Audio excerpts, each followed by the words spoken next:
গতকাল সকাল থেকে আকাশের মুখ ভার, আর আমার বাড়িতে ছিল ছোট্ট একটা গেট টুগেদার। সবাই আমার কাছে খেতে চেয়েছিল চানা আর নান। চানাটা আমি বানিয়ে রেখেছিলাম আর ময়দাটা মেখে রেখেছিলাম। এই দেখো, ওকে ময়দা মাখতে দিয়েছি, কষ্ট হয়ে গেছে, শুয়ে পড়েছে।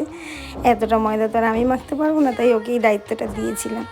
ওরা এসেছিলো রাত্রেবেলা 8:30টায়। আসার সঙ্গে সঙ্গে একটু হলো চা, তারপরে খাওয়া দাওয়া হলো আম। আসলে আমের সিজন, আম খাবো না সেটা তো আর হয় না। তারপরে যে যার মধ্যে একটু গল্প আড্ডা দিতে লাগলাম। আসলে এরকম আমাদের মধ্যে মাঝে মধ্যেই হয়, তার কারণ আমরা সারাদিন যে যার মতো কাজে ব্যস্ত থাকি। মাঝে মধ্যে এরকম এক জায়গায় হয়ে একটু 2 ঘন্টা সবাই একসঙ্গে গল্প করলে এতে মন ভালো থাকে, আর মন ভালো থাকা মানে শরীরও ভালো থাকে। তারপরে শুরু হলো নানগুলোকে ভাজা করা। সবাই গরম গরম খাবে বলেছিল, ওই জন্য নানগুলো ভেজে রাতের খাওয়া দাওয়া হলো।